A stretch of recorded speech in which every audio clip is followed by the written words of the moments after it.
Hello and welcome to this video. In this video we're going to be talking about the topic of resistivity in electricity. So up to this point I think the only new things that we would have introduced that you wouldn't have looked at a GCSE already would be of Kirchhoff's laws and adding resistors in parallel. Now this is going to be another new thing that we're introducing. Now resistivity, as you can tell, probably sounds like resistance. But it's very slightly different in the fact that resistivity is actually a specific property that a material can have. The same way that a material has a specific density or a specific thermal conductivity, maybe, it will have its own resistivity. And its resistivity is the ability of a specific material, so of a material to resist the flow of current. So usually we say anything that resists the flow of current is a resistor, and so resistors have very high resistivity because they have a high ability to be able to stop charge from flowing through. Okay, so this is going to be the main difference. So this is the main difference between resistivity and resistance is that resistivity is specific to the material, whereas resistance is specific to the conditions that it's put through. So, for example, if we increase the current across a resistor to the point where its temperature changes, its resistance will change. Okay. Now that doesn't mean that its resistivity will not also change. In fact, the only thing that will change resistivity is temperature. So it changes with temperature. And this is because the composition of the material itself will change with temperature. So if we heat it up a bunch, it's going to start melting, and then it's going to start evaporating. And so when it's a liquid and when it's a solid, it will have different ability to be able to actually conduct things. Okay, so it does change with temperature.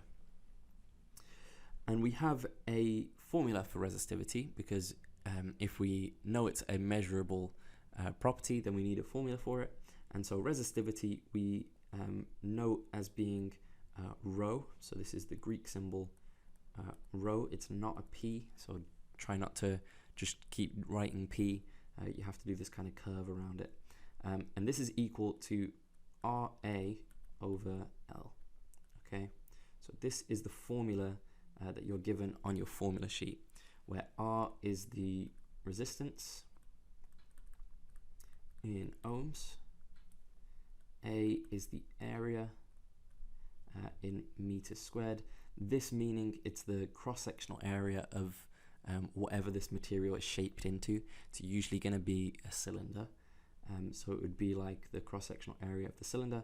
L is the length in meters, so it's usually going to be a lump of what we call conducting putty, but it could be a wire also.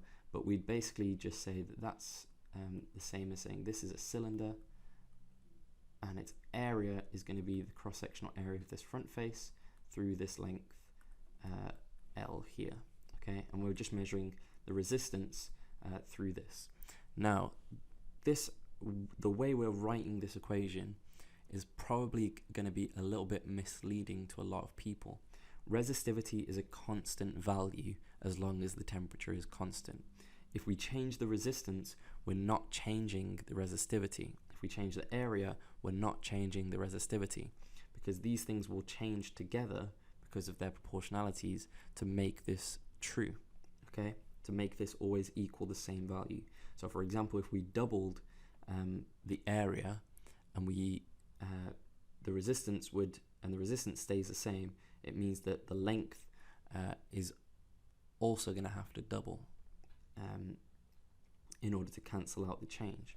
So I would probably, if I was writing the equation sheets, I would have changed the way we wrote this, and I would have made it such that if we rearrange this, that R is equal to rho L over A, okay, because this shows a much better approach.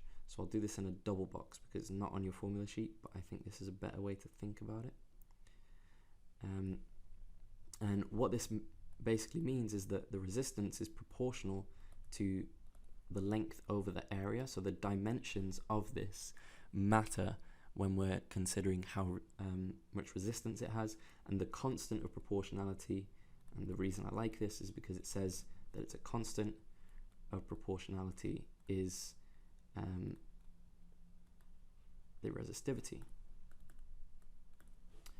Okay, so firstly, let's think about why is changing the length going to change the resistance. So in this case, or in any case, the resistance is directly proportional to the length, meaning that if the length increases, therefore resistance has to increase. And you might ask, well, why is that true? Well, if I keep increasing the length, you have to remember that the electrons are traveling through this, and the reason they have resistance is because they collide with the material itself. So if we have electrons traveling through the cylinder and we have a much larger length, so it goes on for quite a bit, the larger the length, the more probability you have of colliding with more of these atoms or ions or whatever they might be. So increasing the length does increase resistance because we're increasing the amount of collisions. If we increase the area, we're actually decreasing the resistance. And to think about this, we want to get into the frame of reference of an electron. So imagine you're an electron and you're traveling down this tube. What you see is just a circular face, and this is consistent of these atoms, ions, again, whatever it might be, the things that make up this material. And if you have a very small, so if you're approaching something that's very small, it's very compact. So it means that the chance that you have of actually fitting through a gap is going to be much smaller.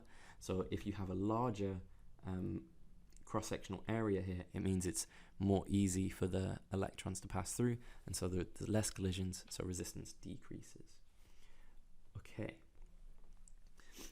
So resistivity, the questions they'll usually ask you will be either to calculate the resistivity of something, and they will give you the values. They might ask you to predict how the resistivity will change, or how the resistance will change, because obviously resistivity is constant.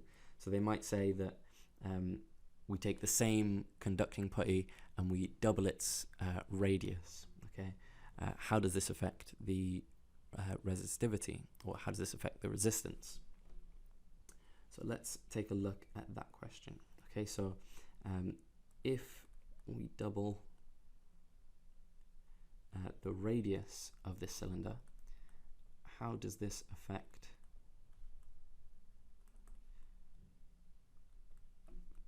the resistance of the cylinder? So I'm going to write out the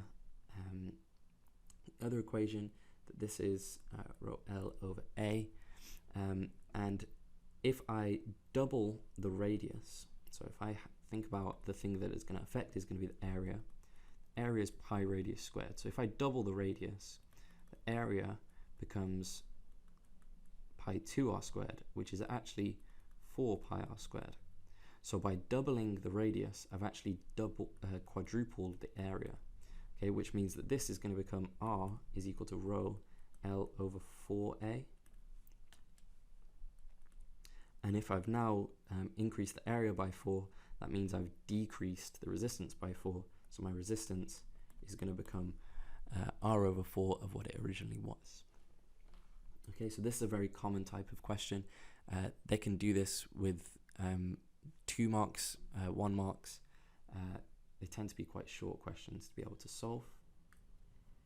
But overall, this topic of resistivity is going to boil down to just being able to recognize this equation and the fact that the resistivity is the property of the material, and it only changes with temperature. And if we change the dimensions of the material, it's not going to change the resistivity, but it will change the resistance. Okay. Thank you for watching.